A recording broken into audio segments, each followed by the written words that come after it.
everybody, it's Neil Myers from wineexpedition.com. We're here at Pinot Days in Santa Monica, California, having a wonderful time. I'm here with Ed Kurtzman from August West. How are you, Ed? Not bad. How are you doing? I'm doing pretty well. I've got some wine in my glass. What else needs to be said? Tell us about August West. August West, we're a small winery. We started in 2002 with just one wine, the Rosella's Pinot Noir. We grew in 2004 with the Graham family vineyard Pinot Noir from the Russian River. Rosella's, by the way, is from Santa Lucia Highlands. Sure. We added Chardonnay along the way and Syrah along the way, but we're mostly Pinot Noir, about 1,300 cases total.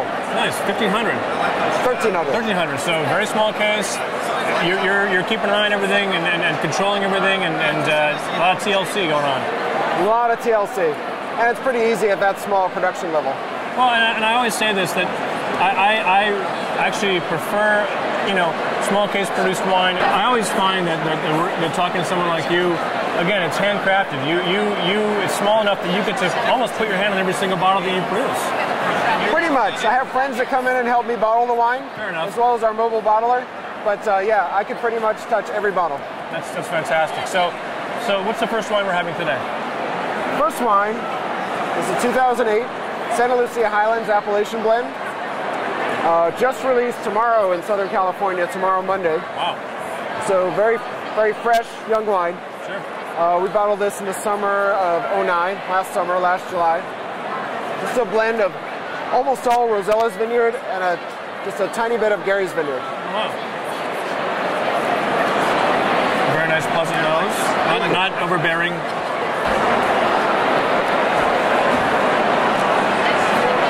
Keep reminding myself to spit. I don't really want to, but to remain professional. Very subtle. The fruit. It's all about fruit. There's not a lot of oak here. If there is, I don't taste it. Very little new oak in this wine. Okay. The next wine you'll have the single vineyard Rosella's. There's a lot more new oak. I don't know if you'll notice it, but it's in there.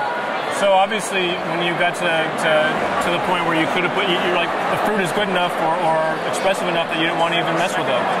Exactly.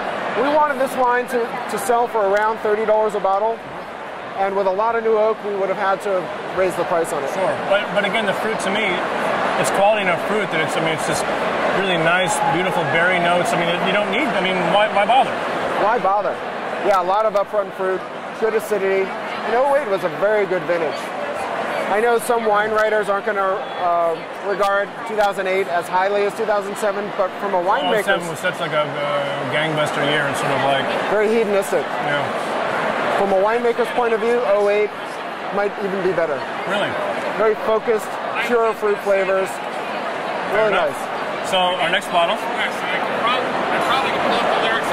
2008 Rosella's Vineyard, single vineyard. This is the one you're talking about. This is only from that one spot. Only from that one spot.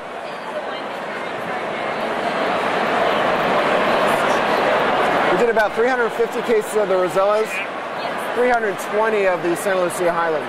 Wow. We're almost done. I apologize. This man is in demand. I didn't really get more of an oak, but the fruit itself just seemed a little more sort of robust, a little more substantial, and but controlled. It was not out of control. It was very just nice and just kind of sat in my mouth. Beautiful. Thank you. Yeah, 2 different clones went into that single vineyard. The 667 clone, it's a Dijon clone from France, replanted here in California. Sure. And then the Pizzoni clone, Pizzoni selection. It's not really a clone.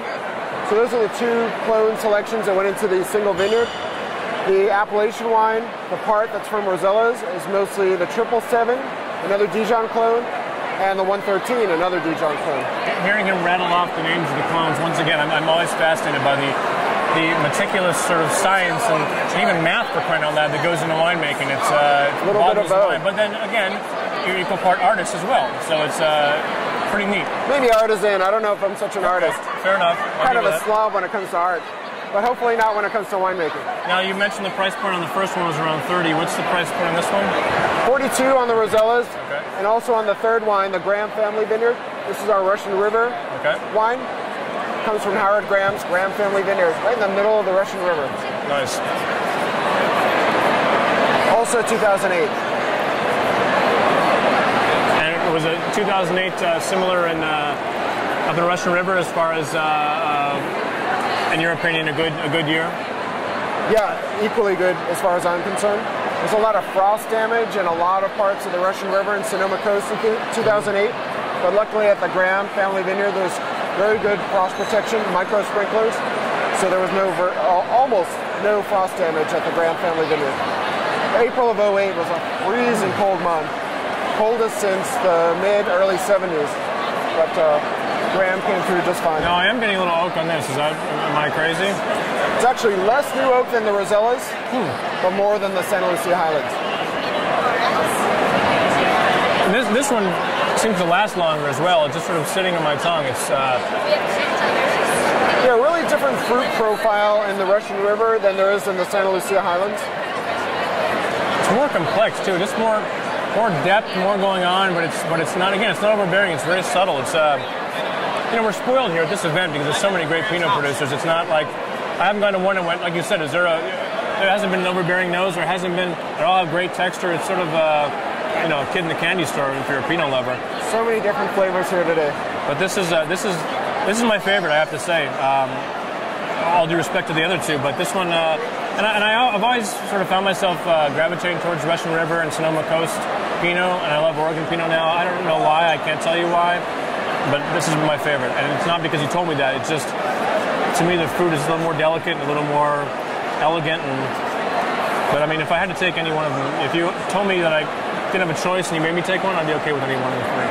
Thank you very much. There you go, Ed Kurtzman. Thank you so much, Ed. Appreciate it. Thank you. Nice meeting you. Likewise. Until next time, Neil Myers from wineexpedition.com. Cheers.